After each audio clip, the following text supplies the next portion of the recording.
Well, it's been a few minutes, and she's just standing in the exact same position she was. I just grabbed my lunge line off the post there, and I'm going to put it on her and take the lead rope off. Now, the reason I do this after I've got her saddled is if she were to take off and want to buck right now, or before, I could have still had control with my lead rope. But I didn't want to have to mess with all this stuff while I was saddling her up, with all this extra rope. So I do this afterwards. So keep it handy while you're saddling on the second day. Now I'm going to snap this on to the halter, and I'm going to unsnap my lead rope. Now the reason why I'm unsnapping this is if she goes to take off and wants to buck, I can pull her out of that bucking today with this lead rope even if she's 20 feet away from me, whereas this is only about 6 feet of rope. So I'm just going to kind of chuck my lead rope off to the side. Now I'm watching her because I'm a little bit of a far distance away and she could want to follow me, so I'm watching to see if she's going to while I pick up my flag. I'm really aware of what's going on there. I want her just to stand there quiet for now. If she wants to take a step, I'm just going to kind of stay where I'm at so that I can be out of her way if she does decide to buck, but I'm in a good position where I can have control of her. Now I'm just going to walk back over to the side of her, and I'm just going to tip her nose as I'm kind of at her hip here, but I'm about 6 feet away from it, so I'm not in any danger of getting kicked. And I'm just going to kind of pull her around. Now remember, we did all that ground manners. Now by doing those ground manners, this mare respects this flag even more. So there's a better chance that we can work with her and she's not going to jump on top of us if she does try to buck, because she has some ground manners and she respects us like we're a horse above her on the pecking order. Now I'm just going to kind of pull her around in a circle and let her ease into the saddle. I don't want to spook her out into a lope here or anything yet. I just want her to kind of relaxingly wear this saddle and learn to walk forward. And if you'll notice my body position as we do this, I'm teaching her two things. I'm multitasking again. I'm teaching her how to wear this saddle, how to move her feet while she's wearing it, and I'm also teaching her how, the very start of teaching her how to lunge. Okay, I'm just asking her to move out at the walk, nice and relaxed. I don't want her to feel like it's a big deal. When I get a couple movements with her feet now, I'm going to bring the flag in just a little bit. I got my left hand up just to block her a little bit. You can see she's a little bit flinchy. Very good, very good.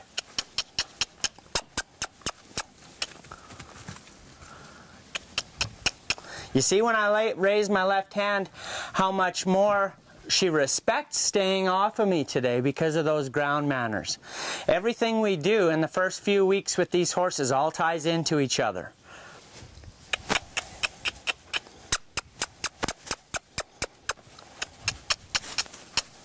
Now we're going to ask her a little bit more to move out. Now if she were to start bucking right now, which she could, I'm going to drop that flag and I'm going to pull on her with this lunge line. If she wants to go around the pole, that's fine. I don't really care where she goes as long as she moves her feet. And I'm only letting out enough line with my left hand so that I can maintain some control if and when I need it. Now we're just going to nicely get this mare out towards the outer edge of the round pen. Now she's pretty relaxed. I can see she's got a little bit of a pouty face because she kind of looks like she's got a bag under her left eye, like she had a late night. So I'm just aware of that. She's got a little bit of a frown on about the saddle, but I don't think it's going to bother her too much.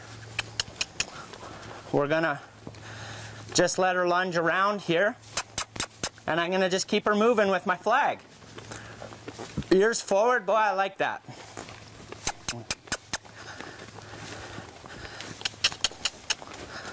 Now, a lot of people, when they start a colt on the second day like today, what they would do is they would spook her and see if she'll buck, because it's an insecurity thing to see if they can weather the storm and if they can ride her and how strong of a bucker she is. And I talked about yesterday finding little niches of confidence and building on them. And that's what I believe in. I don't believe in trying to make her buck today to see if she could buck me off or see how bad it's going to be. I want to take that little bit of confidence from today and I'm going to build on it. Now, if I put the first ride on her and she decides to buck, I'm going to do the exact same thing, but I'm going to work with her enough that the chances of her bucking on the first ride are going to be pretty slim. Bronc busting is fun when you're young, but as you get older, you don't want to get hurt. So it's just as easy to spend a little bit of extra time. The way I look at it now, that I'm a little bit older, is if you're going to work with her for every day for a month,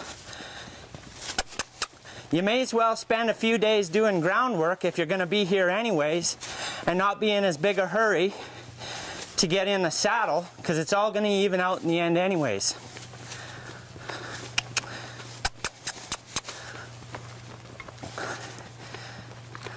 Now we're just going to change direction. I just step in, release the pressure, step away, sorry, into her front end and release the pressure.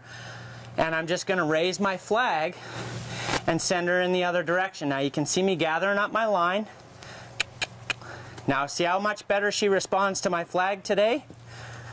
We're just going to let her walk. If she wants to pick up the trot, that's okay.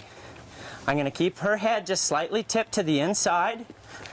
And I'm really watching here in case she decides to spook and buck, just to make sure that I have control when she does, because if she tries to buck today, I'm going to pull on her a little bit and I'm going to get after her. Now don't ever take for granted that she didn't buck on day 2. That does not mean that she won't try to buck on day 3. This is totally new to this horse, so you have to understand that they learn by making mistakes. Tomorrow, she might make the mistake of trying to buck the saddle off.